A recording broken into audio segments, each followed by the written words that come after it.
A'udzu billahi minasyaitonir rajim. Bismillahirrahmanirrahim. Alhamdulillah nahmaduhu wa nasta'inuhu wa nastaghfiruh. Wa na'udzu billahi min syururi anfusina wa min sayyiati a'malina. Man yahdihillahu fala mudhillalah wa man yudlilhu fala hadiyalah. Asyhadu an la ilaha illallah wa asyhadu anna Muhammadan abduhu wa rasuluh. Allahumma salli ala Muhammad wa ala ali Muhammad kama sallaita ala Ibrahim wa ala ali Ibrahim.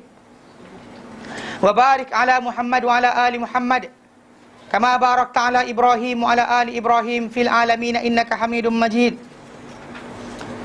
Rabbi shrah li sadri wa yassir li amri wahlul 'uqdatam min lisani yafqahu qawli. Amma ba'd. Alhamdulillah, kita bersyukur kepada Allah kita dapat lagi bersama-sama untuk kita meneruskan kelas pengajian kita berkenaan dengan ringkasan Sahih Imam Muslim. Mana kita ambil hadis ni, hadis-hadis yang daripada Sahih Muslim yang panjang tu, Imam Qurtubi dia ringkaskan, dia ambil bab-bab yang penting dan kita kata kita baca ni. Dan bahkan sebagai para ulama menyatakan barang siapa hafal ringkasan Sahih Muslim Imam Qurtubi ni, maka seolah dia hafal keseluruhan Sahih Muslim. Pasal dia pilih dah mana yang berulang. Siapa yang hafal lah, siapa tak hafal lah. Siapa yang hafal, kalau hafal ni saja, seolah dia hafal macam dia hafal keseluruhan Sahih Muslim, keseluruhan dia. Ya, bukan itu je lah, itu bab kitabul iman. Kita ada kitab taharah pula lepas ni. Okey. Oh, sengih aja dapat buku besar tu Sahih Muslim. Kalau saya buang bahasa Melayu dia mungkin boleh letak semua sekali. Pasal saya tak banyak. Okey, pasal Imam Muslim ni kita kata secara sanad kan, hadis dia dalam 6,000 lebih dan kitab Sahih Muslim. Tapi bila dibuang yang tanpa berulang dan sebagainya, dengan tak ada ulang-ulang lafaz yang bertambahan dan sebagainya, dia cuma ada dalam 4,000 hadis. Tadi dalam 4,000 hadis tadi, macam Imam Qurtubi pilih pula. Dan 4,000 tadi ada hadis-hadis yang kita panggil apa, satu pengertian dan sebagainya, letak satu je, tak banyak-banyak. Mungkin kalau ada separuh hadis tu dia letakkan 5-6 berapa orang sahabat yang ada, dia letak semua sekali. Macam hadis Isra Mi'raj ni, kita kata sahabat Nabi yang riwayatkan ramai. Kan kisah tadi bukan seorang, ramai. Anas bin Malik ada daripada yang lain lagi, Ibnu Abbas ada, semua para sahabat ada ramai yang menceritakan tentang kisah Isra dan Mi'raj tadi. Cuma lafaz mereka berbeza-beza sikitlah. Kita kat sini kita ambil Abu Dzar Al-Ghifari seperti atas daripada Anas bin Malik. Betul yang ada daripada yang kita ambil itu daripada Sabit Al-Bunani, Anas bin Malik daripada Anas bin Malik. So yang bawah ni sambungan daripada Abu Dzar Al-Ghifari. Mana mungkin ada benda yang tak disebut oleh hadis Anas, disebut oleh hadis Abu Dzar. Baik. Hari tu kita sampai pada berkenaan tajuk masalah kefarduan solat ke atas umat Muhammad sallallahu alaihi wasallam. Di mana Nabi Muhammad sallallahu alaihi wasallam sampai terakhir depan baginda minta Allah Taala pengurangan, Allah Taala kurangkan sampai akhirnya Nabi rasa malu. Dan Allah Taala berikan Nabi 5 sama dengan 50. Satu kebaikan dibalas 10, 5 solat sama dengan 50. 5 kali 10 50 So jadi bila Musa kata pergi patah balik sekali lagi, Nabi kata apa? Qad raja'tu ila rabbi hatta stahyaitu minhu. Demi sungguhnya dia kata, aku telah kembali pulang pada Tuhanku, ulang alik dengan Tuhanku, sehingga aku jadi malu kepadanya. Jadi dia tak turut tak naik dah. Dan itulah ketetapan yang Allah Ta'ala beri pada kita 5 waktu sehari semalam. Okey. Baik. Sambung lagi Wa min hadisi Abi Dzarrin. Daripada hadis Abu Dzar Al-Ghifari, qala, beliau berkata, falamma alawna as-samaa ad-dunya, maka bila kami naik ke atas langit dunia, meninggi mengatasi langit dunia, fa idza rajulun, maka tiba-tiba ada seorang lelaki, an yaminihi aswidatun, di sebelah kanan dia ada aswidah, wa an yasarihi aswidah, dan di sebelah kiri dia pun ada aswidah.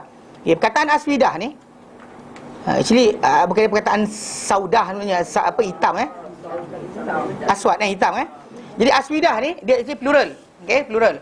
Mana maksud dia sini, aswidah ni jamak sawad. Maksud sawad ni actually ashkhas, mana individu. Ada yang kata nyawa, okey. Mana maksud dia apa, atau disebut kat situ roh-roh anak Adam. Roh-roh anak Adam. Bahkan ditafsirkan dalam hadis yang tu lagi nasmah. Nasmah banihi. Ada lafaz yang lain datang, dia tak sebut aswidah, disebut nasmah banihi. Okey, nasmah atau nasamah, dia actually maksud dia nyawa atau jiwa. Dia nyawa atau jiwa. Dan actually di sini disebut kata ini tidak bertentangan dengan apa disebut dalam Al-Quran bila Allah Taala sebut bahawa mereka dalam kubur ke, atau mereka dekat Illiyin ke, atau Sijin. Kan kitab Sijin dalam kitab Mutaffifin kan, surah Al-Mutaffifin disebut kita innal fujjar fi Sijin. Okey, orang yang Illiyin. Ada sebut illiyin. Lepas tu dalam hadis yang lain ada sebut dalam kubur mereka. Ada sebut alam barzah. Semua benda tu tidak bertentangan. Sebab Allah Ta'ala menjadikan benda berkenaan. Kita kata, kita jangan fikirkan alam yang Allah Ta'ala jadikan untuk roh ni tadi macam alam fizikal kita. Macam alam fizikal kita jumpa di sini je lah. Kan? Tak ada kat sini dan Mekah serentak. Kan? Tapi zaman kita dengan televisyen yang ada, kita tak ada dekat US pun kita boleh tengok apa benda yang berlaku kat sana kan. Bola kan. Mana orang tu main bola dekat mana? Dekat UK. Tapi kita tengok dekat rumah kita, dekat depan televisyen. Makan, munyah kan. Okay, jadi itu alam teknologi zaman kita. Tapi alam roh lagi hebat.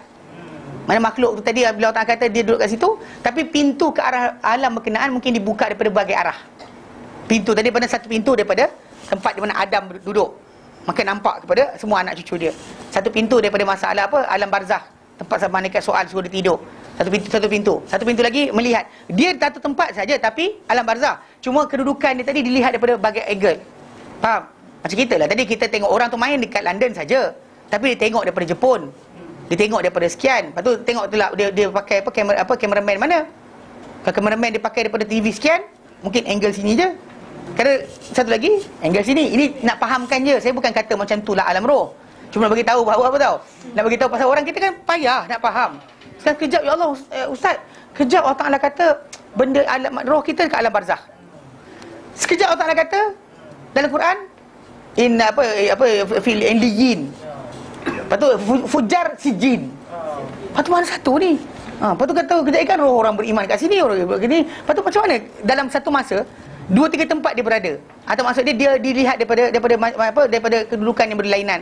Saya tadi benda tadi masa kita tengok orang main bola lah. Kan kita duduk kat sini, orang duduk kat Jepun, orang duduk kat Europe sendiri lain.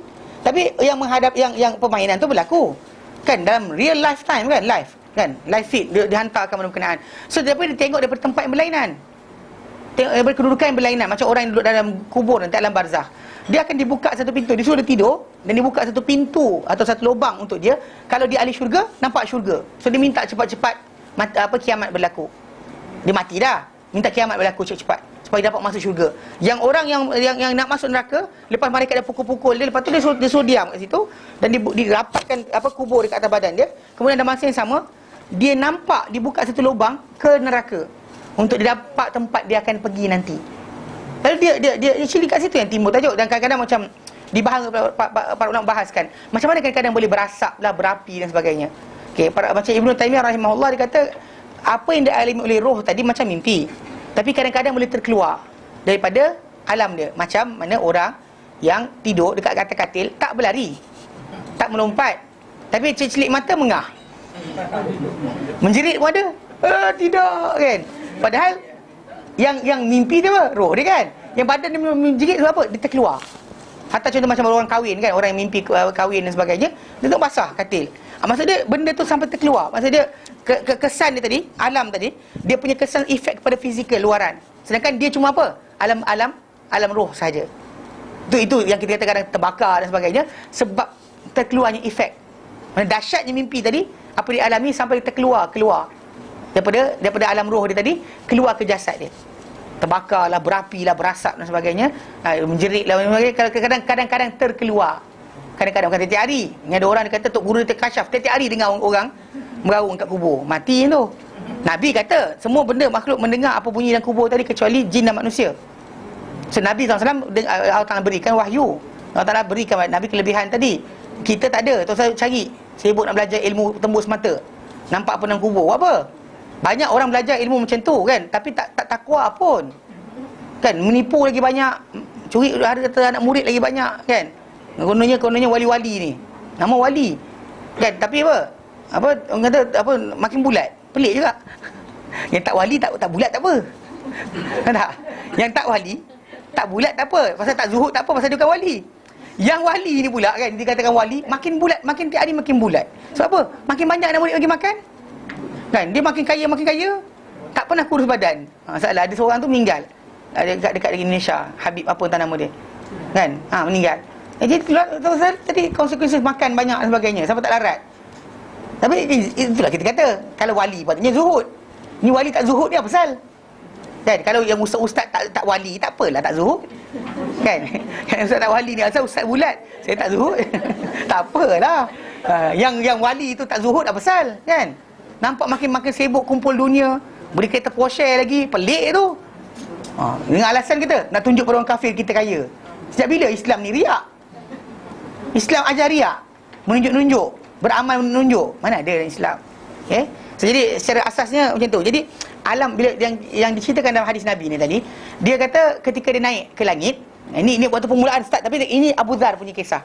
Dan kisah ini Abu Dhar kata, Nabi kata bila dia naik ke langit tu, dia nampak apa? Dia nampak satu aswidah, makhluk dia nampak seorang. Di kanan dia ada makhluk yang ramai atau roh, nyawa anak dia. Di sebelah kiri pun ada. Di sebelah kiri dia pun ada. Jadi kata tadi sekejap. Mana pula? Okey. Aswidah tadi mana? Kita sawat maksud dia ni. Actually penggunaan sawat ni juga maksud majoriti yang ramai punya juga. Sawadil azam. Maksudnya jiwa ataupun orang lah, manusia. Okey. Pasal memang manusia ni berjauh kan nampak hitam je.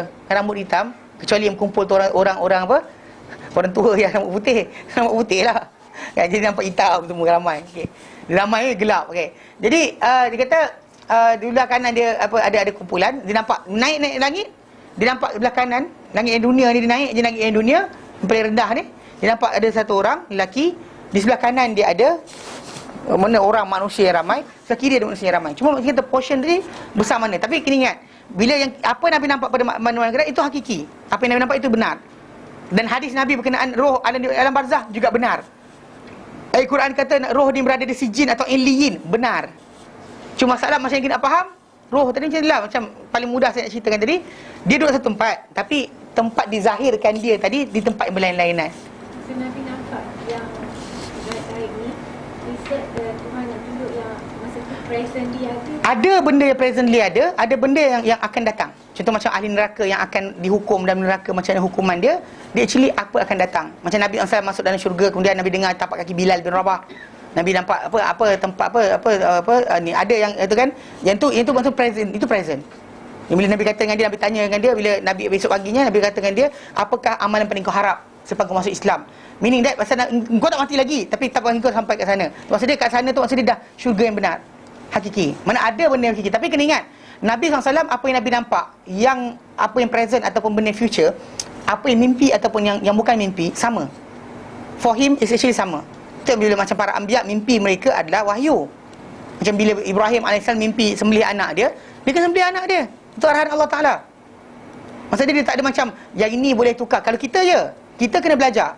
Mimpi yang kita mimpi bukan semuanya betul. Ada dari Allah, ada dari syaitan, ada kesibukan harian.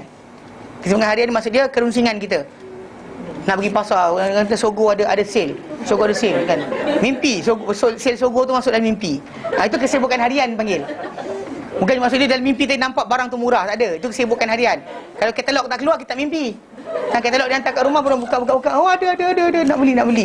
Okey, itu berlaku bila ada kesibukan harian. Kita ada benda tak selesai masalah, kita akan termimpi-mimpi, terbawa ke mimpi. Itu dipanggil sebagai kesibukan harian. Adghathu ahlam. Impian-impian kita termasuk. Tapi dalam masa sama yang dari Allah dan Rasul dan daripada syaitan ada dari Allah Ta'ala berikan kita petanda dan sebagainya. Ada juga benda-benda daripada syaitan yang syaitan takutkan kita dan sebagainya. Ada.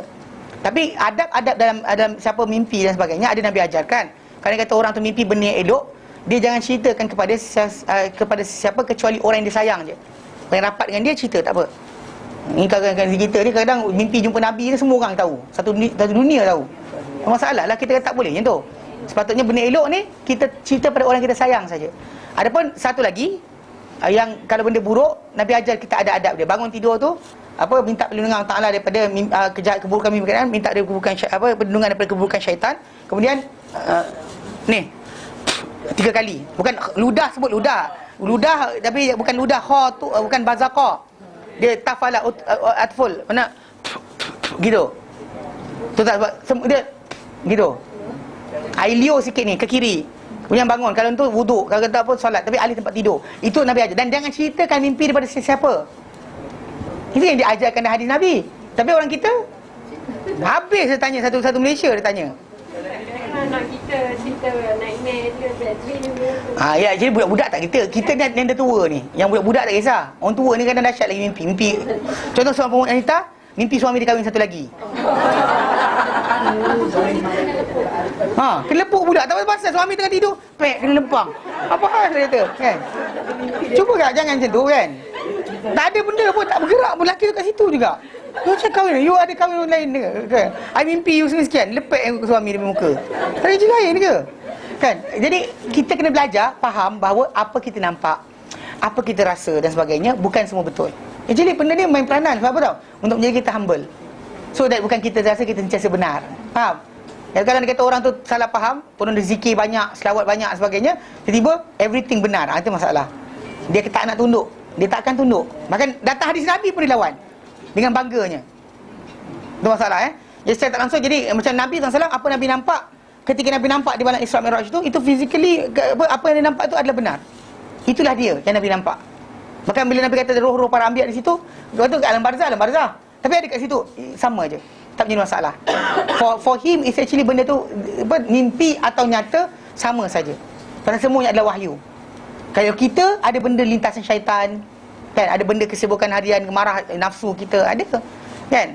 Tapi kalau Nabi tak ada. So Nabi apa benda Nabi sampaikan, hatta qari Nabi masuk Islam. Sebab kenapa tak ada diarahkan Nabi dengan oleh qari ni kecuali benda baik saja. Kalau kita ni qari tak masuk Islam lagi. Jangan try belajar. Ada orang dia kata belajar Islamkan jin.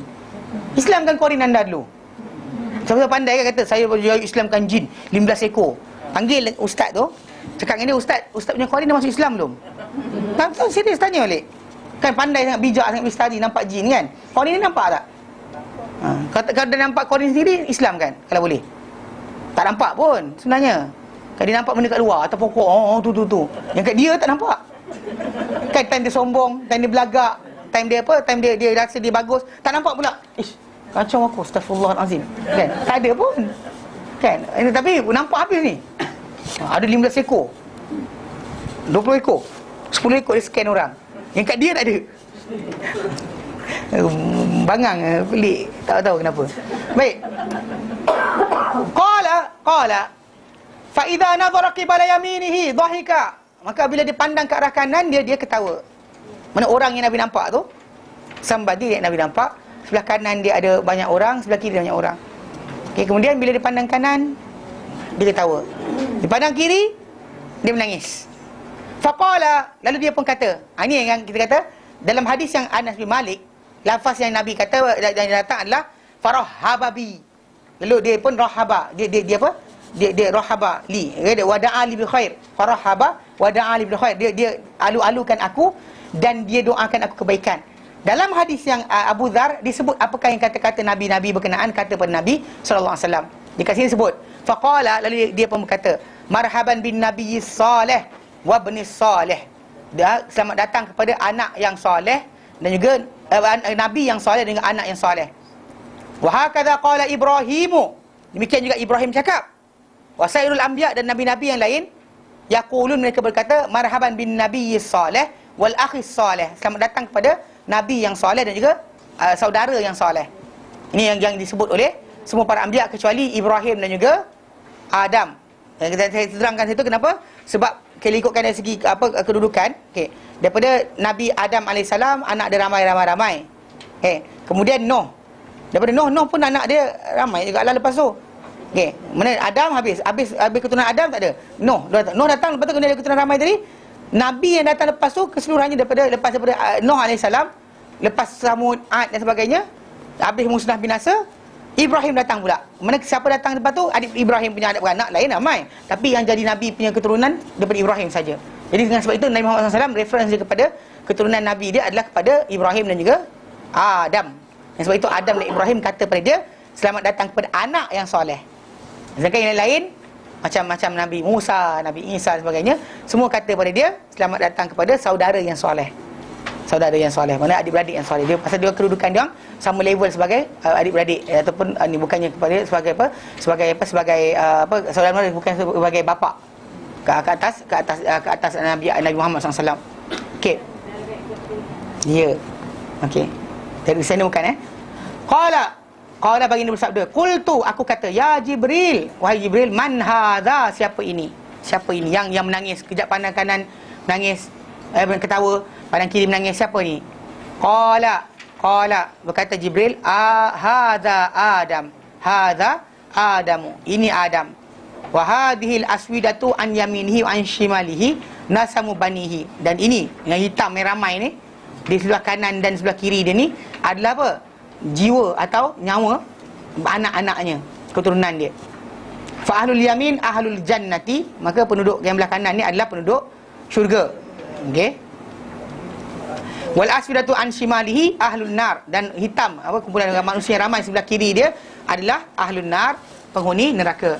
Fa idza nadhara qibala yaminihi dhahika, bila pandang ke arah kanan dia ketawa. Wa idza nadhara qibala shimalihi baka, bila pandang ke arah kiri dia menangis. Itu yang berlaku pada Adam alaihissalam. Jadi kita tu yang Nabi nampak pada awal permulaan apa yang Nabi mula jumpa adalah Adam alaihissalam. Adam alaihissalam. Okey. Kemudian dikeluarkan hadis ni pada hadis yang 129 yang ketika Nabi SAW dibelah jantung tu, ada disambung hadis ni. Okey. 132 hadis 132. Wa min hadis Ibn Abbas wa Ibn Habbat al-Ansari, daripada hadis Ibn Abbas dan juga Abu Habbat al-Ansari, qala, mereka berdua berkata, qala Rasulullah SAW, dalam sabda Rasulullah SAW, thumma urijabi, kemudian dibawa naik aku, okay, hatta zahartu limustawa, sehingga aku naik sampai ke satu peringkat, satu tahap, asma'u fihi sarifal aqlam, aku dengar padanya gesekan pena, mana bunyi pen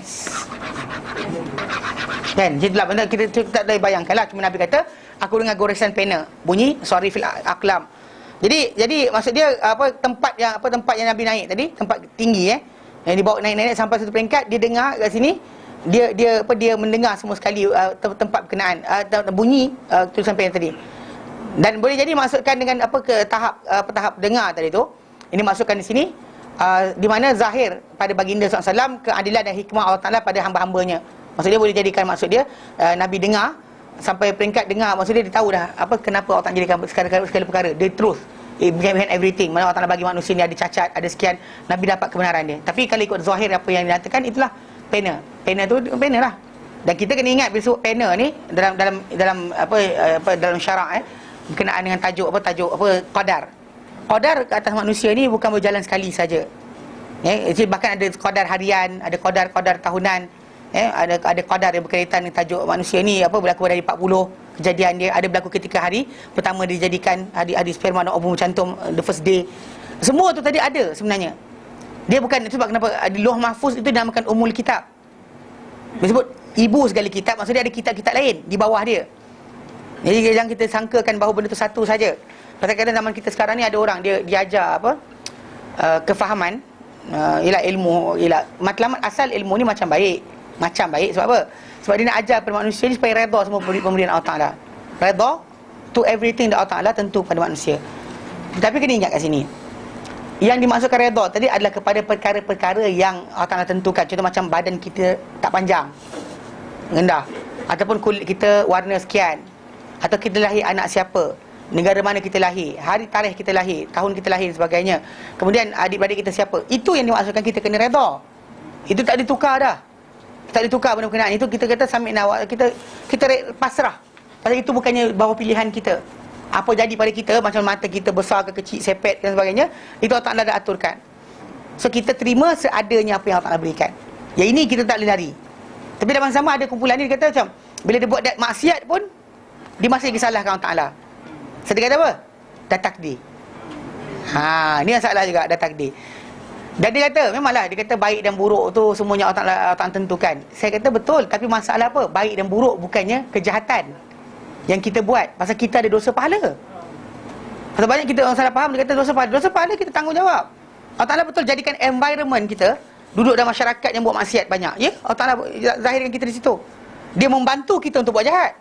Atau Allah Ta'ala lahirkan kita dalam masyarakat yang keluarga ataupun masyarakat yang baik, membantu kita untuk jadi ahli kebaikan. Tapi still belum tentu lagi kita akan jadi. Banyak nampak imam mengagut pun ada juga kan. Anak Nabi pun kafir. Anak para anbiya pun ada yang kafir kan. So jadi apa masalah dia? Secara tak langsung di situ masalah bila kita kata bila seorang manusia itu dihukum, dia atas dasar perbuatan dan juga amal yang dia buat. Allah Ta'ala tak zalim. Dia tahu apa yang patut, apa yang tak patut. Manusia itu lahir dan keluarga yang bukan Islam. Kenapa patut ke tidak? Allah Ta'ala tahu patut. Bila lahir kat situ tak adil, tak. Allah Ta'ala maha adil. Tapi berkenaan masalah orang tu buat kerja, dia langgar perintah Allah Ta'ala, dia tanggungjawab. Tak boleh kita kata macam, dah takdir ustaz. Kan? Kenapa jadi ni? Dah takdir. Kan? Buat maksiat tapi dah takdir. Kenapa tak berubah, tak usahakan untuk membaiki diri? Dah takdir. Kan? Dah Allah takdirkan saya jahat. Nak macam mana? Faham tak? Ini salah pasal kita kata sorry fil akhlak, macam berdasar pada hadis ini, dia macam menyokong berkenaan dengan tajuk masih lagi ketentuan berlaku. Still ongoing. Pasal Allah Ta'ala kan dalam surah apa, Ar-Ra'du ayat ke-39. Ayat ke-39 Allah Ta'ala nyatakan yamhullahu ma yasha wa yuthbi. Allah Ta'ala padam apa dia nak, Allah Ta'ala kekalkan apa dia nak. Pasal dia referring kepada tajuk masalah takdir atau ketentuan, ketetapan yang bertulis. Sebab ayat sebelum dia ayat 38 Allah Ta'ala ceritakan berkenaan dengan macam mana para anbiya ini bila nak buat mukjizat, dia tak boleh buat mukjizat suka hati dia. Bahkan dengan izin Allah Ta'ala, Allah Ta'ala izinkan baru berlaku. Sebab apa macam tu? Sebab semua bila nak berlakunya mukjizat tadi dah ada tulisan. The day, the date, when, siapa ada, siapa hadir, semua dah ada tulisan. Pasal para anbiya macam Nabi sendiri, Nabi nak kalau boleh mukjizat tadi bentuk tiap-tiap hari datang. Faham tak? Kan kecil bila orang kata engkau Muhammad, ya, engkau Rasulullah, ya, buktikan. Kamu dah. Kalau kita dekat kuasa tiap-tiap hari pakai. Saya polis. Saya polis kat kuasa kan. Kan ada pas. Kalau kita ada pas yang kata lintas tol lepaskan. Lintas polis bagi jalan. Nak pakai tak kat tiap-tiap hari? Mestilah nak pakai kan. Sekarang ni Nabi SAW tak jadi macam tu. Pasal ada masa Allah Ta'ala bagi Nabi SAW buat apa yang Nabi nak. Orang minta bukti, Nabi tunjukkan. Air sedikit jadi banyak, makanan sedikit jadi banyak. Tak ada. Ada masa tak ada. Kebuluran dan sebagainya. Kelaparan. Orang Madinah pernah kelaparan dalam keadaan Nabi tengah-tengah mereka. Orang Mekah dahulu, orang Islam di Mekah dahulu ditindas dalam keadaan Nabi di tengah-tengah mereka. Kalau kita zaman kita sekarang ni, kalau ada orang belajar dengan tok-tok guru wali-wali ni, janganlah kutuk anak murid dia. Itulah nanti. Belajar dengan orang tu pun menyebabkan ada protection. Ini para sahabat beriman dengan Nabi, tengah-tengah masyarakat tadi kena tindas lagi. Hebat wali-wali zaman kita. Kan? Nabi tak sampai macam tu. Jadi Nabi nak kalau boleh tiap-tiap hari boleh buat. Kan? Every time, anytime, anywhere. Macam IPTV HIP TV HIP TV, anytime, anywhere. Tapi masalahnya Allah Ta'ala terangkan, Allah kata semua nabi sebelum kau ada manusia. Laqad arsalna rusulan min qablik. Wa ja'alna lahum azwajan wa dhurriyyah, untuk mereka kami jadikan pasangan hidup juga anak pinak. Maksud dia manusia macam kamu. Lepas tu Allah kata wa ma kana rasulin ayyatiya bi ayatin illa bi idznillah. Tidak boleh untuk seorang rasul tadi mendatangkan sebarang bukti kecuali dengan izin Allah Ta'ala. Kenapa? Likulli ajalin kitab, untuk setiap satu benda yang nak berlaku, tempoh dia, maka ada tulisan. Lepas tu Allah Ta'ala sambung ayat 39. Yamhullahu ma yasha. Allah padam apa dia nak. Wa yuthbi, Allah kekalkan apa dia nak. Wa indahu, dan Allah Ta'ala pada masa yang sama di sisinya ummul kitab, ibu segala kitab. Iaitu Lauh Mahfuz yang takkan berubah. Di samping tu ada tulisan lain. Jadi dalam hadis ni Nabi cerita, aku sampai satu tahap pada malam berkenaan, satu peringkat, satu ketinggian yang aku dengar goresan pena. Goresan pena tu aku dengar. Yang kita ada macam penjelasan dia, kalau kata pena tu dah berhenti tulis ke? Tak. Masih lagi ada yang menulis, masih lagi dipadamkan, masih ada diganti berdasar pada kehendak Allah Subhanahu Wa Taala. Apa dalam Lauh Mahfuz yang kekal. Macam kita lahir tahu di mana dan sebagainya. Tuan-tuan lahir kat mana? Anak siapa? Jangan buat solat hajat, minta tukar. Kan lahir-lahir anak bukan anak raja. Kan? Jom doa solat hajat, minta lahir anak raja. Di Lauh Mahfuz tu itu ilmu yang mendahului segalanya. Di bawah Lauh Mahfuz tadi ada benda lain. Lauh Mahfuz tu kekal tetap. Itu yang tadi saya kata tadi. Allah Ta'ala padam apa dia nak. Faham tak? Allah Ta'ala kekal apa dia nak. Dan ini kenapa anda kena berdoa. Sebab ada benda Allah Ta'ala kan, ada benda Allah Ta'ala kan kekalkan. Itu kita belajar. Jadi tu belajar dalil Islam ni, jangan belajar satu benda je. Takdir betul, tapi masalah yang mana satu. Mereka kata benda sekian, macam dah tentu. Ya, tentu. Mana satu? Yang mana satu? Allah Ta'ala tentukan segala-galanya, tapi dalam masalah pilihan kita, Allah Ta'ala bantu kita buat. Tapi Allah Ta'ala tak pernah redha benda berkenaan. Macam kita buat maksiat kan, bukan Allah Ta'ala redha, dan dia benarkan environment, dia mudahkan kita buat jahat. Tapi bukan dia suruh kita buat jahat. Bukan dia kata macam Abu akan buat jahat. Maksud dia Yang itu ilmu yang segala, mana dia prediction. Sebab perkataan takdir ni kena faham. Takdir, qaddara yuqaddiru takdiran, dia ada qadar, takdir. Maksud dia tetap. Mana menentukan, menetapkan. Juga masuk takdir ni ada apa? Anggaran. So ke anggaran, tu anggaran. Contoh macam bila orang kata khamin, qaddir umri, anggarkan umur saya. Qaddir, bukan maksud dia takdir ke umur saya, anggarkan umur saya. Timbang, agak. Mana benda tadi itu juga tertulis. Yang tu tertulis itu yang kita takkan berubah. So takkan silap. Tapi dalam masa yang sama, apa yang sedang berlaku sekarang ni, kita tu lagi suruh berdoa. Allah Ta'ala zahirkan dia sebagai Tuhan yang mampu berkuasa untuk membantu kita dengan tadi. Jika tidak, tu manusia ni kadang dia salah faham. Dia kata apa? Dia kata kalau tak berdoa, kalau dah ditentukan kita tak berdoa, tak berdoalah kita. Tak, itu bukan yang Allah Ta'ala anggarkan takkan berdoa. Takkan berdoa. Yang Allah Ta'ala anggarkan masuk neraka, akan masuk neraka, memang akan masuk neraka. Itu anggaran. Yang kita kata anggaran manusia akan salah. Kan? Pasal kita kata macam kan saya bagi tahu. Mana kita ni apa yang dalam takdir tadi, ada benda yang berkaitan ilmu yang mendahului segala-galanya. Macam saya tengok anak murid saya kata ada gagal, ada lulus. Periksa datang 2 minggu lagi, kita ada periksa, ada test. Tak ada sebenarnya. Tak ada test. Kalau kita datang kelas kena test. Okey. Ada saya buat test. Dalam sebelum test tu lagi, saya ambil kertas. Saya ambil kertas. Duit berat kertas ada. Salah. Okey. Ambil kertas, saya tulis. Gagal lulus. Kemudian kertas tadi saya simpan. Tak cuit dah. Ini tak cuit dah. Kertas tak cuit langsung. Dalam kertas tadi ada pengetahuan saya tentang anak murid saya yang malas dan yang rajin serta kesusah payah ni. Maka saya tentukan, saya anggarkan siapa akan lulus siapa akan gagal. Dan saya takkan silap. Tengok manusia boleh silap. Okey, kita kata saya anggarkan. Dan kalau dia kata benda tu benar macam yang tertulis, kan? Ilmu nulis saya tadi, itu benda tu yang kita tak payah kacau pun. Tak ada kaitan dengan doa kita. Doa kita tak kacau, tak ada benda. Cuma kita nak berdoa untuk ubah apa dan tu, tak boleh. Pasal benda tu hanyalah pengetahuan yang mendahului segala-galanya. Allah Ta'ala tahu apa akan jadi, bila jadi. Bukan masalah menetapkan. Penetapan Allah Ta'ala tetapkan. Itu satu benda lain. Yang benda penetapan ni macam contoh macam tetapkan jarak bumi matahari, kadar oksigen dan udara, lahir manusia kat mana, bapak dia siapa, mak dia siapa, kan, tinggi badan dia macam mana dan sebagainya. Itu Allah Ta'ala tentukan. Itu tentukan. Yang ini ilmu yang yang mendahului segala-galanya. Contoh macam yang saya tulis dalam ni, saya simpan. Kemudian anak murid saya lepas periksa, memang periksa betul, gagal dan lulus macam yang kertas tadi. Half gagal, half lulus. Yang gagal tak puas hati. Bila awak tahu buka kertas ni, tengok betul sebiji macam mana keputusan periksa. Soalan, gagal tadi sebab tulisan saya ke sebab orang tu buat macam mana yang saya anggarkan dia akan buat? Buat kan? Mana gagal lulus berdasar pada apa? Jawapan anda dalam periksa tadi bukan sebab saya paksa. Saya buat periksa, saya buat soalan, saya tahu anak murid saya rajin ke malas. Saya tulis anggaran apa akan jadi. Jangkaan tadi, itu takdir juga. Yang itu takkan berubah. Apa akan jadi, bila jadi semua tak tahu. Tapi dalam masa yang sama yang ini, yang satu lagi ni, yang menetapkan kadar sebagainya, ini Allah Ta'ala tetapkan. Yang lepas tu pula, environment kita berdasar pada ini. Dan kita buat benda baik, benda buruk berdasar pada ini. Okay? Bantu kita, tapi bukan paksa kita. Tak paksa kita buat. Sebab kenapa kita berdosa kalau kita buat, dan kita dapat pahala kalau kita tak buat dan sebagainya. Macam kita benda baik, kita buat dapat kebaikan. Allah Ta'ala sayang kita. Macam dia sayang tadi kalau kita paksaan. Kalau kita forcefully kita berjalan, tak. Sebab kenapa? Ada ganjaran, ada dosa. Sebab apa? Sebab kita ada pilihan. Allah Ta'ala benarkan kita pilih. Choices to do or not to do. Itu tajuk sebenar. Yang kena salah faham. Dia kata, pasal dan hadis Nabi ni menyokong bahawa ada berlakunya apa? Penulisan yang berterusan. Bahkan Nabi SAW sendiri, bila Nabi sebut dalam hadis yang lain dalam Sahih Muslim, Nabi SAW bila Nabi kata nampak apa tahi bintang jatuh, kan kita baca tu kan, bintang jatuh. Kemudian Nabi kata kepada para sahabat, apa kamu cakap tentang benda ni dahulu?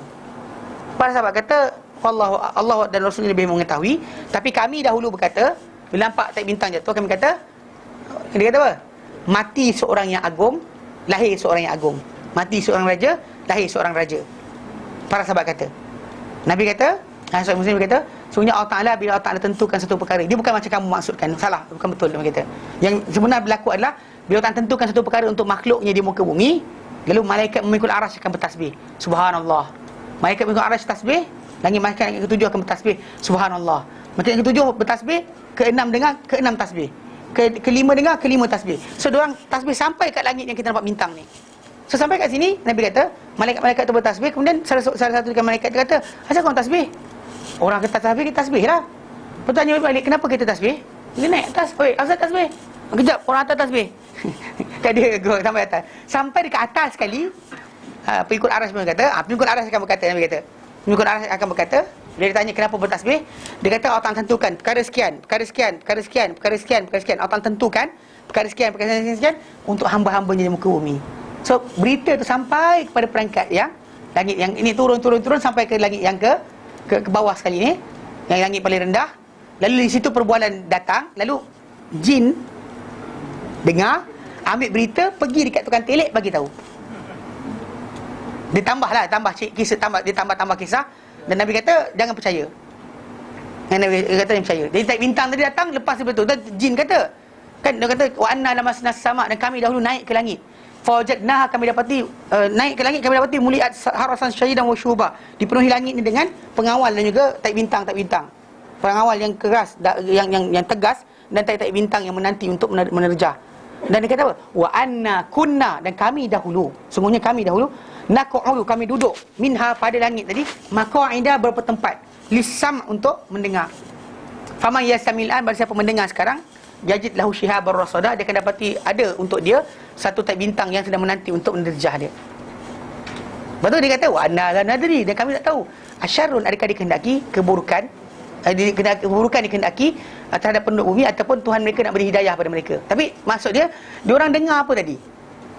Perbualan para malaikat lah. Yang itu yang dia turun pada ahli sihir, tukang telik, diceritakan biasa general. Mungkin dia kata orang tarikh lahir sekian, so nasib dia lebih kurang sama. Orang yang lahir pukul sekian, faham tak? Sebab bila orang tukang telik dia tanya nama mak, itu tadi kata lintasan hati yang syaitan lempar dalam hati dia. So dia pun bercakap, oh tu betul lah, habis jahanam. Rosaklah, nak rosakkan akidah kita. Tapi tajuk dia, Nabi kata dia akan berbohong. Pasal sebenarnya Allah Ta'ala yang menetapkan segala-galanya, dan Allah Ta'ala boleh mengubah segala-galanya. So tak boleh, tak ada manusia tak ada hak untuk mengatakan macam takkan jadi dah. Allah Ta'ala berhak untuk tukar. Sebab anda jangan putus asa, jangan buruk sangka dengan Allah Ta'ala dan kata takkan berubah nasib aku. The wording, the nuance kita keluar saja cakap saya tadi menunjukkan kita ni sedang apa? Lagi tinggi dari Allah Ta'ala. Faham tak? Kita tahu pula ilmu ghaib kita takkan berubah. Siapa kata? Kan? Kita tak nak berdoa, tak nak usaha, kita jauhi dah. Aku dah try dah jauhi orang tu, tak boleh. Kan? Godaan kuat sangat. Soalan berapa kali try? Mungkin kali kelima baru jadi. Kan? Kali try tu ni orang kawan tu ajak, jatuh balik. Kali kedua jatuh balik. Mungkin kali kelima baru selesai. So jangan berhenti. Pasal apa? Allah Ta'ala akan aturkan untuk kita kebaikan pada benda yang kita tak tahu. Yang kita sekarang ni kadang-kadang tak tahu, kita nak tahu kan. Nak tahu kahwin bila. Kalau tukar telik pun tanya, mak nama siapa? Lahir tahun berapa kan? Dia tanya tarikh lahir kan. Dia bilang tadi berdasar pada general. Normally itu yang dia keluar horoskop tu kan, siapa lahir bulan sekian, dia akan jumpa sekian. Dia actually macam, faham tak? Pasal benda tu adalah ketetapan general secara keseluruhan. So kelentong banyaklah kelentong. Banyak kelentong kat situ. Pasal kita kena ingat Allah Ta'ala mampu untuk mengubah apa saja yang dia nak, bila dia nak, apa yang dia nak. Yang kita kata Lauh Mahfuz tu, itu yang ilmu yang mendahului, yang Allah Ta'ala tak ubah apa-apa. Tapi ketentuan harian, ketetapan berlaku. Sebab Nabi SAW cerita berkenaan taik bintang jatuh, sebab ada jin yang nak mendengar ketetapan yang baru turun Allah Ta'ala tentu untuk makhluk di muka bumi. Maka taik bintang tu lintas sebab menerjah dia. Faham tak? Itu zaman Nabi, bukan zaman Adam AS. Zaman sekarang, zaman Nabi, zaman Nabi hidup tu, Nabi cerita itu yang taik bintang tu jatuh sebab itu, untuk terjah. Pasal tu Allah kata apa? Waja'alna wa zayyana as-samaa ad-dunya bimasabiha wa hifza. Dan kami hiasi kan. Kami ja'alna zaman dunia bimasabih wa ja'alnaha rujuman lisyayatin. Kami hiasi langit yang rendah ni dengan bintang-bintang, dan kami menjadikan ini sebagai rejaman. Rujuman lisyayatin, rejaman bagi syaitan. Mana rejaman syaitan tadi? Tak bintang tu, bukan kilat. Bukan bila kilat lintas, auzubillah minasyaitanirrajim, takut kilat terkena rumah kita. Bukan. Bahkan Al-Quran tak sebut pun. Quran sebut zaman syaitan tu meteorit, tak bintang tu. Meteor lah, itu yang tak bintang tu adalah zaman syaitan. Tapi sekarang ni bila yang kita nakkan tajuk tadi apa? Nabi tanya sahabat, apa kamu kata? Bila Nabi jawab balik, perasan tak? Tajuk dia ada kaitan tajuk apa? Ketentuan yang berterusan. Yang Allah tentukan untuk hari sekian, perkara sekian untuk hamba-hamba dia di muka bumi. So, jin dengar, curi dengar, kemudian bawa cerita kepada tukang telik. Apa? Jadi tukang telik pun dia macam lintasan hati tau. Dia benda macam ni bukannya ni macam orang buat magic pun cakap. Dia kata benda ni macam orang telefon, dalam hati kau tahu siapa yang telefon. Angkat-angkat, betul. Zaman kan, jadi macam tu cara dia. Yang zaman sekarang ada nombor. Kan, nampak dah. Bukan, maksud dia tak angkat lagi. Suara hati tu. Itulah dia yang dikata lemparan syaitan tadi. Itu masalah dia tak semestinya. Pasal insting tu. Insting itulah benda yang dikatakan sebagai lemparan syaitan tadi. Manusia ni kena percaya dengan Allah Ta'ala dan Rasulnya, bukan percaya pada diri sendiri. Ya, tapi benda tadi kadang-kadang betul, kadang salah. Tapi yang kita sekarang macam tukang telik, dia buat macam tu. Dia try to read apa akan jadi. Orang tu datang jumpa, sekian. Dia tengok mata, dia tengok telinga, lepas tu dia tunggu hati dia cakap apa. Awak ni ada tunggu macam tu je. Dia tak ada perjanjian Assalamualaikum kawan setan, tak ada. Latihan tadi, suara hati tadi. Dia latih. Latihan dia macam percaya, dia start percaya dan lepas tu dia akan senyap. Tapi normally sampai tu peringkat umur, tukang telik atau ahli sihir ni dia tak boleh bekerja dah. Pasal last sekali dia akan, benda tu akan hilang. Dia kita satu tempoh masa hidup dia, dan sampai peringkat tu dia akan hilang. Sebab kenapa kita tengok ahli tukang magic ni, dia satu masa je hidup dia boleh buat kerja macam ni. Lepas tu peringkat dia akan berhenti. Yang buat perubatan Islam, perubatan Islam ada kaitan macam ni, mana ada kaitan? Perubatan Islam Al-Quran. Lepas tu baca apa ni, scan orang juga. yang kata dia tahu ada syaitan. Dia nampak ke mana? Kalau dia kata orang cakap macam tu, dia kata dia nampak syaitan dan sebagainya, nampak hantu, dia ada masalah. Pasal apa? Pasal dia bertentangan dengan Al-Quran. Surah Al-A'raf ayat 27, Allah Ta'ala nyatakan, Yang kata dia gangguan jin lagi. tak semestinya. Kadang-kadang manusia ni, dia orang kita zaman kita sekarang ni, kalau akak balik sikit tahun 80-an awal 80-an, awal 90-an, sebelum awal 80-an, akhir 80-an, ketika waktu berkenaan kita kat Malaysia ni, undang-undang diletak dalam Finas dan sebagainya, diharamkan cerita-cerita khurafat dan tahyul. Pasal lepas tu tahun 90-an start, jangan pandang belakang, pandang depan, pandang tepi, kanan-kanan. Kemudian jangan sekian, lepas tu cerita Korea masuk. Actually cerita Korea tu masuk tu yang jadi kes. Sebab apa? Ada pengusaha filem kat Malaysia ni, dia kata orang kafir buat tak apa, orang Islam buat tak boleh. Lalu adalah pula datuk-datuk yang bangang-bangang ni kata, tak apa, I support. Saya support. Last sekali benda ni keluar benda tak perasan tak? Pusat Dakwah Islam ni keluar lepas benda-benda macam ni banyak. Perasan tak? Yang orang semua disalahkan hantu. Dulu adalah balik pada fizikal kan. Badan kita tak sihat. Tengok dulu badan kita kena makan apa, tidur pukul berapa. Macam mana diri dulu? Ini tidur lewat. Itu soalan sekarang ni, kita kata dapat tahu mana. Dan benda tadi kita kata nak pakai macam tu je. Mana boleh dalam Islam macam tu? Orang tu tanya dahulu, dia sakit ni kenapa? Tidur dia lewat pukul apa? Dah tengok cerita Korea pukul 12, lepas tu saya insomnia. Apa hal? Kan? Janganlah salahkan hantu. Tapi masalahnya yang ustaz-ustaz ni pula ambil kesempatan. Semuanya hantu. Kanser pun hantu. Makan salah, makan KFC, makan McDonald dan sebagainya, hantar pukul 3 pagi ada lagi. Telefon dia hantar, kan?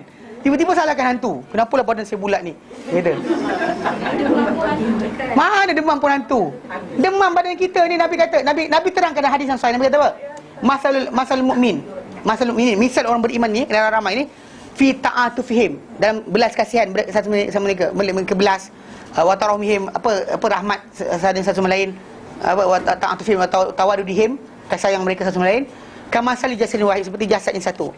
Idza ishtaka minhu adun, bila mengadu sakit satu bahagian daripada badan berkenaan, mengadu sakit satu, tapi menyahut semua seluruh badan, bisahari dengan berjaga, wal humma dengan demam.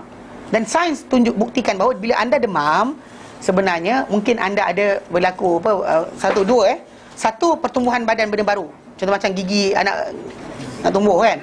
Maka kalsium kena dibawa dari seluruh badan, nak hantar ke situ. Macam anak-anak kita nak berjalan. So every time dia ada satu benda baru, dia kena demam. Demam tadi sebab apa? Sebab nutrien badan dia bawa khas kepada tempat yang satu tadi, so that dia boleh pakai benda tadi. Faham tak? Dibawa di seluruh badan. Dan penghantaran tu rapid. Bukannya macam sikit. Tak, dia sikit, banyak. Bila banyak, apa jadi? Panas lah. Kalau ada, ataupun orang tu kena infection, luka ke atau infection, maka untuk tampung balik kawasan berkenaan, perlu bawa semua sekali nutrien daripada seluruh badan untuk baiki. Mana luka sini, dihantar ke otak. Otak pun badan-badan sekalian, dia kata kawasan section 9, apa segmen sekian-sekian, luka, sila hantar makanan juga ubatan. Dia akan hantar. Itu dia berkata menyahut seluruh badan. Demam bukan penyakit. Demam bukan penyakit. Demam adalah cara badan kita menyembuhkan badan kita. Maksudnya bila demam, maksudnya ada berlaku satu something. Macam budak demam panas, mungkin ada infection pada otak dan sebagainya. Mana berlaku ni? Berlaku apa, jangkitan kuman. Lalu kuman tu nak dilawan, perlukan kepada apa? Usaha seluruh badan. Itu cerita dia. Bukan hantu gigit. Itu masalah dia, hantu gigit. Nabi suruh sejukkan dengan air, betul? Tapi Nabi tak kata suruh jampi. Tak ada. Tak suruh jampi. Itu masalah dia. Yang ini pantang sikit demam ni jampi. Sakit mata jampi. Tahu dah pergi cocok mata dan sebagainya. Tidur lewat. So tidur lewat lah. Ada orang tanya saya, dia kata inilah, dia kata cucu saudara dia ke cucu dia sendiri, payah sangat tak dengar cakap, suruh sekolah tak nak pergi belajar. Macam mana ustaz nak buat? Saya pandang muka, saya kata cucu ni, saya kata saya bukan jadi bomoh. Saya kata apa, budak ni cucu sulung dia kata cucu sulung. Dia seorang je lah. Berapa lama dia jadi cucu sulung? 5-6 tahun. Okey. Siapa bela? Nenek bela. Lepas tu saya kata malam-malam dia tak tidur dia main game. Ya. Lepas tu saya kata macam tu, akak first thing first, akak kena tarik daripada game tadi. Tapi dia tak nak. Saya pandang dalam hati saya, engkau nenek ke dia nenek? Soalan saya kan. Pasal anda menjadi dewasa sebab itu. Pasal kita tak boleh nak tahan anak kita, gila apa? Pasal kita kena bentuk. Dia bukan dia bentuk kita. Kita pula macam, okeylah, sorry lah, nenek tak kacau dah, pergilah main-main. Gila apa benda? Lepas tu budak tak nak sekolah, dia kata, ada tak jampi ustaz? Nak jemput semua budak ni. Saya pandang, saya kata masalah ni. Kalau cakap nanti kan nenek rasa kecil hati. Tapi kalau tak cakap, kan saya kata dengan dia, cara hidup budak tu tadi tengok dulu, bukan jangan salahkan hantu. Pun sama. Kadang-kadang separuh tu histeria tadi, sebahagian tadi pasal apa? Lepas geram. Mak tak berikan perhatian dan sebagainya. Even ada dulu, siapa dah seorang, tak sebut kat sini. Ada kat sini tapi saya tak sebut nama. Dia cerita, dia kata histeria dulu dia buat, waktu duduk asrama dia buat. Pasal bengang, nak extra tension dan sebagainya, tak boleh balik rumah. Dan sekali dia gitu. Waktu ustaz pun auzubillah minasyaitonirrajim. Dia kata sendiri dia buat. Lepas itu yang jadi berasuk-asuk tu. Faham tak? Yang seorang tu ketakutan, dia menjerit juga. Yang tu ketakutan. Bukannya hantu tu lepas gigit. Mana ada macam tu? Dia biasa normally macam budak-budak kadang nampak hantu dan sebagainya kan. Bukan sebab tu. Pertama tengok siapa bela dia. Secondly tengok macam kadang-kadang tekanan. Kalau dia kena tinggal rumah pengasuh yang kasar. Kan start dia boleh ingat mak pergi kerja, bapak pergi kerja, dia duduk situ, tekanan, pressure. Last sekali apa tau? Dia develop kawan sendiri. Kawan gaib lah. Batu dipanggil nama sekian. Nampak orang kenit lah. Yang seorang nampak hantu kat dinding. Serius? Itu sebab saya tanya siapa, bila budak tu ada masalah, tanya ni dulu. Bukan terus panggil pegang kepala, auzubillah minasyaitonirrajim. Yang ada seorang akak mana cerita. Akak terbalik lah. Okay, dia cerita pasal apa, ada seorang budak dia bawa budak tu ada masalah, was-was. Dia semayang, dia kata dengan suara-suara, kata patut tinggalkan Islam dan sebagainya. Jom datang sini jumpa saya. Saya pandang budak ni, saya kata awak baca buku apa? That's the question sebenarnya. Apa buku dia baca? Harry Potter. Tambah lagi buku perbandingan tentang ni, non-Muslim punya karangan tentang Islam. Saya kata jangan baca, saya kata. Ada sikit-sikit, walau sikit sekalipun, saya kata. Pasal anda kena belajar. Pasal dia dengar suara hati tadi. Dia spiritual dan sebagainya. Saya kata tinggalkan. Dia kata, akak tu cerita semalam, akak cakap, lepas 3 hari, kita reasoning dengan dia, betul alhamdulillah hilang lah penyakit dia. Dia orang nak bawa psikiatris. Kan nak bawa pakar sakit jiwa kan, sembang-sembang. Nak bincang macam tu, nak bagi betulkan balik dia punya bearing. Yalah syaitan. Tapi masalah sekarang ni, apa dia baca, apa dia dengar, tengok filem apa. Kan dia tengok filem apa, saya tanya tengok filem apa. Saya tengok umur dia. Kalau orang dah tua-tua tak tengok filem. Kalau budak-budak tu kita tengok filem apa dia tengok. Internet. Orang tua tu ada masalah, kecil-kecil abah dia ajar apa. Dia kena belajar lain pula, kena betulkan balik. Bearing tu salah. Secara asasnya kita kata manusia ni, hantu ni bukan macam tu. Faham tak? Tapi yalah macam tadi lah, macam jin tadi dia boleh ceritakan, nampak macam betul, tapi Nabi kata bukan. Yang kita nak daripada kisah tadi, kisah hadis Nabi tu adalah bunyi, apa tahu? Apa para malaikat bertasbih sebab ketentuan Allah Taala. Allah Taala tentukan perkara sekian untuk hamba dia. Dan para malaikat subhanallah, Jadi mereka sembang, jin pergi dengar. Ketika tu dia bawa kisah tadi tu, kadang-kadang kita nampak macam betul, hampir betul, bahkan separuh tu betul. Dia salam kawan tu, dia kata kau makan kat rumah tadi makan nasi duk kicap je. Itulah. Lepas tu kau basuh tangan pakai sabun Dettol. Kiranya seriously, padahal bau tangan. Ikan nampak kicap sebab apa? Celah kuku tu masuk nampak hitam. Ni masalah kicap ni kata. Tapi kawan salam lah gitu kan, pegang kan. Tak, actually macam tu cerita dia. Banyak benda-benda sini kita kata bukan berkaitan tajuk masalah apa tu. Bahkan Nabi kata dustakan. Even tu nampak betul, kata tidak. Katakan tidak. Tapi betul, walau betul sekalipun, pasal Nabi kata tak boleh. Pasal mereka akan campurkan dengan pembohongan. Once kita percaya, dan dia akan berterusan. Sebab kenapa kita kata macam apa kedudukan macam ni. Dan masalah tadi ustaz orang Islam tadi tu, balik pada kes tadi. Kalau dia kata filem-filem tentang hantu di Malaysia ni ditutup, kan, saya dia tak cari makan dah. Tapi orang kita itulah suka salahkan hantu. Kan, anak nakal salahkan hantu. Tapi kena rasuk. Dia rasuk ada, tapi percentage dia bukan 99%. Mungkin 1% only. Pasal dia KPI untuk setan atau jin atau hantu sebagainya, KPI dia, Key Performance Index dia kan, supaya kita masuk neraka. Bukan kita sakit. Kalau kita sawan, kita sakit, kita tumbang, berbuih mulut dan sebagainya. Zaman Nabi SAW ada seorang wanita sawan. Dia minta Nabi sembuhkan dia dengan doa. Nabi kata dia, aku boleh sembuhkan, aku doa, engkau sembuh, atau engkau bersabar, aku jamin engkau ke syurga. Nabi tak ada kaitkan dengan hantu pun. Dia bahkan penyakit dia tadi menyebabkan dia mendapat janji Rasulullah SAW. Dia kata, tapi yang tu kain aku tersilap, doakan supaya tak tersilap. Nabi doakan supaya tak tersilap kain dia. Jadi kisah wanita ni tadi, dengan sawannya dia, yang kita kata kalau ikutkan dah Muslim, mukmin, solat malam, maka doa makbul. Kenapa tak minta doa makbul terus? Kan doa dah makbul kan? Dia doa minta sembuh. Dia tak nak. Pasal Nabi janji syurga tadi kan? Kan tengok kisah yang budak buta tu kan? Nabi Ayub tadi dia actually dia minta doa juga Allah tak sembuhkan. Tapi yang penting sekarang kita nak tahu, yang nak kita confirmkan tadi, wanita ni tadi dijanjikan Rasulullah SAW. Kita dan kepala kita bila sebut ahli syurga, pakai bersih kan, serban jubah dan sebagainya kan, jalan warak tunduk, bukan sawan. Kita nampak orang sawan kita macam you kan syurga. Betul tak? Jadi para sahabat bagi tahu pada para tabi'in, ini ahli syurga. Nabi janji pada dia. Maksudnya kalau kita sakit, saraf dan sebagainya kerana gangguan syaitan rugi. Tahu? Dia pas kita ke syurga. Automatik ke syurga, boleh dapat syurga dengan sebab benda berkenaan. Rugi ke tidak? KPI dia kita masuk neraka. Lepas tu dia gigit kita bagi sakit buat apa? Kan, nampak? Kita belajar macam tu. Dia kita reasoning balik. Pasal kadang-kadang manusia ni tak reasoning kan, dia macam percaya bulat-bulat tentang cerita tu ustaz, sampai kan dia tak tahu sebenarnya ada limitation dalam masalah ni. Dia limit. Betul rasukan itu berlaku, tetapi bukan semua. Mungkin 99%, mungkin 1 atau 2% saja daripada orang sakit ni adalah gangguan syaitan. Kan? So pun tak boleh buat fizikal punya kan? Bukan gigit pun. Tak, bukan macam saya kenal seorang dah, dia kata masa bang masak, dia tunjuk, tengok tangan merah-merah, gatal-gatal. Cubalah tanya, cuba cek dahulu berkenaan dengan alergik. Tak kan? Cuba cek dengan alergik. Pasal ada orang dia alergik makanan tau, dan timing suhu badan dia sebagainya memang peranan.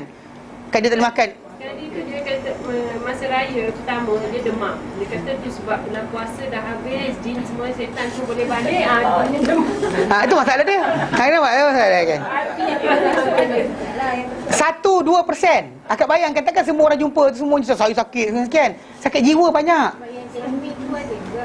Yang genuine 1-2%. How can you know? How can you know that? That's problem. Macam mana orang tu kasyaf nampak pula jin tadi?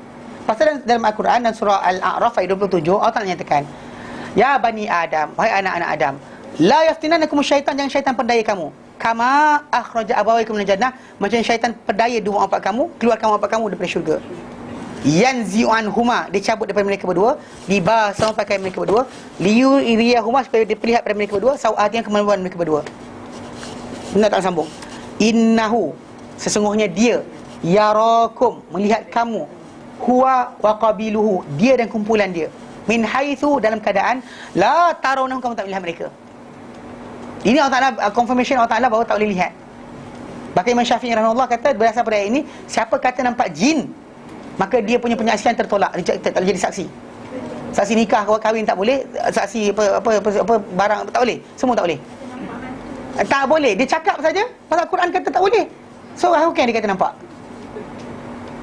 Innahu, sebenarnya dia syaitan tadi, yarakum, melihat kamu, huwa wa qabiluhu, dengan kumpulan dia, min haitsu, dalam keadaan la tarawnahum, kamu tak melihat mereka. Saya pernah nampak macam Asap hitam dan sebagainya. Akak kena ingat satu benda, Korin kita boleh sihir kita tahu. Itu sebab orang tu kata dia nampak, orang yang tak nampak. Kalau dia kata jin tu tadi menyerupa macam kucing, kita semua nampak dalam kelas ni, tak ada masalah. Atau datang rupa tikus, kita nampak semua, tak ada masalah. Tapi kalau saya nampak, akak tak nampak, dia ada masalah. Salah seorang biasanya nampak, tak masalah lah. Hukum dia tak boleh. Itu Imam Syafi'i kata tak boleh terima pakai. Kalau dia kata orang ternampak, dia kata saya nampak jin, akak nampak benda pelik-pelik tadi macam asap, entah benda lain ke, entah mungkin sekian ke, mungkin mata kita kalau gosok-gosok, tekan, buka mata balik, kita akan nampak macam kan pina-pina macam tumpuk-tumpuk. Macam tu juga. Better you have that kind of explanation. Macam apa baru ni kan, 2 malam lepas kan angin kat luar rumah kuat kan, kuat kan, kan. Jadi bila lintas rumah, pintu dalam bilik, pintu lain tak ada, pintu dalam bilik tu kan, degang. Lepas tu isteri pun cuit. Asal pintu tu bunyi. Saya berkata apa? Saya kata angin kat luar tu kuat. Tapi mujub isteri jenis nak dengar penjelasan macam tu.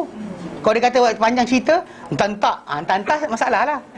Tapi betul pun, actually tengok angin tu kuat. Bila angin kuat kan, atap genting tu kan, dia lintas, maka benda tu yang menyebabkan pintu tu gerak. Bukannya sebab apa? Faham tak? Problem faham tak? Actually pasal banyak orang. Macam dulu saya cerita berkenaan tajuk anjing beranak. Kan saya kata anjing beranak kan, bunyi dia tengah malam. Orang kita tak tahu, kerana dia kata ada bunyi orang perempuan mengilai. Nanti anjing nak beranak. Anjing salah hantu tu lain. Itu memang Nabi SAW sebut dalam hadis yang sahih. Yang kita cerita sini, anjing tu beranak. Akan pernah dengar anjing beranak bunyi macam mana?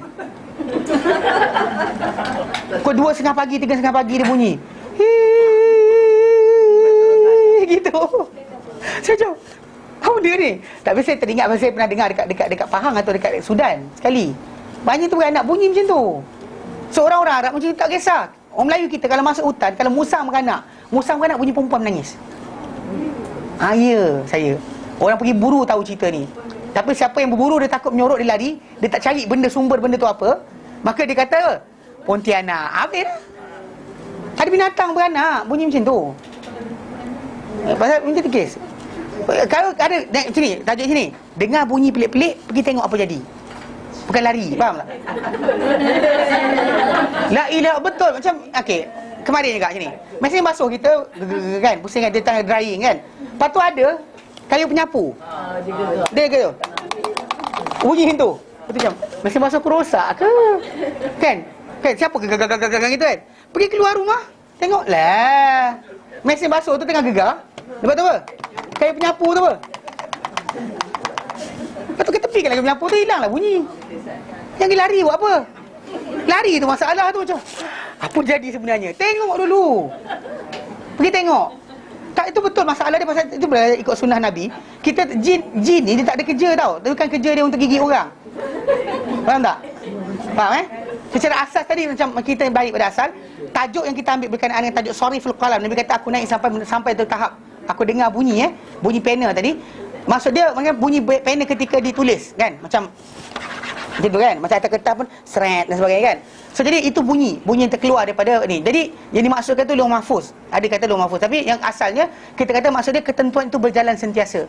Bukan hanya ikut waktu tertentu dah berhenti dah. Ada benda dah berhenti. Contoh macam Nabi SAW bila Nabi kata apa? Berkenaan dengan apa orang boleh kenakan kita musibah atau beri kebaikan pada kita. Itu dah kering dah. Kita kata anak siapa dan juga sebagainya. Mana kita tahu kita anak siapa sebagainya kan? Jadi kes kita tak boleh nak ubah benda berkenaan. Dalam hadis Nabi SAW Nabi sebut, bila Nabi kata pada Ibnu Abbas, kan Nabi kata apa? Kan ya ghulam, wahai anak, aku nak ajar kau berkalimah ihfazillah yahfazuk kan. Hujung hadis tu. Hujung hadis kan Nabi kata wa'lam. Wa idza sa'alta fas'illah wa istana fas'illah. Okey. Wa'lam, ketahuilah annal ummata wa umat, seluruh umat ni law ijtama'u, kalau mereka semua berhimpun ala an yanfa'uka bi syai'in, untuk memanfaatkan kau dengan suatu perkara, la yanfa'u, mereka takkan boleh memanfaatkan kau satu perkara illa bima katabahu Allahu lak, Allah Taala dah tulis untuk kau apa kau patut dapat. Maksudnya itu sebab orang doa minta rezeki, kadar sampai rezeki tadi ikut kadar yang Allah Taala tetapkan. Bukannya lebih daripada apa yang sepatutnya. Allah Taala tahu berapa patut dia bagi. Dia kata maksud dia, mereka takkan boleh bantu kau kecuali apa yang Allah Ta'ala tetapkan tulisan untuk kau. Wala instama'u. Kalau mereka berhimpun ala an yadurruka bi syai'in, kalau untuk memudaratkan kau dengan satu perkara, nak bunuh kau ke, sakit kau ke, la yadurruk, mereka takkan boleh mudaratkan kau illa kecuali bima qad kataballahu alaik, yang Allah telah tulis ke atas kau. Allah Ta'ala tuliskan kau akan mati cara sekian. Dan kalau mereka usaha ke arah itu, itulah cara mereka mampu. Not more than that. Kan sakiti kau sebagainya ikut kadar apa yang Allah Ta'ala tetapkan. Rufi'atil aqlam, telah diangkat pena, wajifatis suhuf, dan juga apa? Kering dah lembaran ketentuan. Itu ya. Tak boleh dapat apa dah. Maksudnya kita minta kebaikan. Banyak mana kebaikan tadi ikut apa yang dah ditetapkan. Minta jauh keburukan, tapi ikut kadar apa yang tulis. Kita keluar doa dah. Doa baca apa? Doa untuk naik kenderaan. Tapi accident juga. Maksudnya ikut tulisan tadi memang tak tulis, tak tukar lah. Faham tak? Itu yang kadar yang kata kebaikan, keburukan tu yang baik dari Allah Ta'ala, buruk dari Allah Ta'ala tu gini dia. Iya, nak grant banyak mana. Pasal itu dia di atas, dia bukan terikat dengan arahan kita. Jadi kita faham benda ni maksud dia kadar, minta. Kadar banyak mana itu terpulang. Macam kita belajar nak ilmu. Ya Allah, aku nak hidayah, nak ilmu. Kadar banyak mana kita dapat itu terpulang pada Allah Ta'ala. Ada orang mungkin duduk sekejap tapi pandai terus macam terus hafal Quran. Tak boleh lah. Okay. Ini lah. Okay. Maksud dia Allah Ta'ala beri hidayah ikut kadar apa dia nak. Ada orang tu duduk lama, 5-6 tahun duduk kat Yayasan Taklim. Tak faham juga. Belajar bahasa Arab mahum je. Balik-balik buka kelas Arab baru ramai. Lepas tu bila masuk minggu kedua hilang. First class 70 orang, 50 orang. And counting, bukan and countdown. Dia kan. Dia kan counting di atas, dia countdown. Kan 70 kan kelas Ahad Ustaz Yudu buat kan. Kelas Ahad Sabtu. Kan start kelas tu takut dengar kan. Lepas tu sekarang sikit dia kecil. Ustaz Mahdi lah. Macam Ustaz Mahdi lah orang ajar. Mula starting class itu biasalah.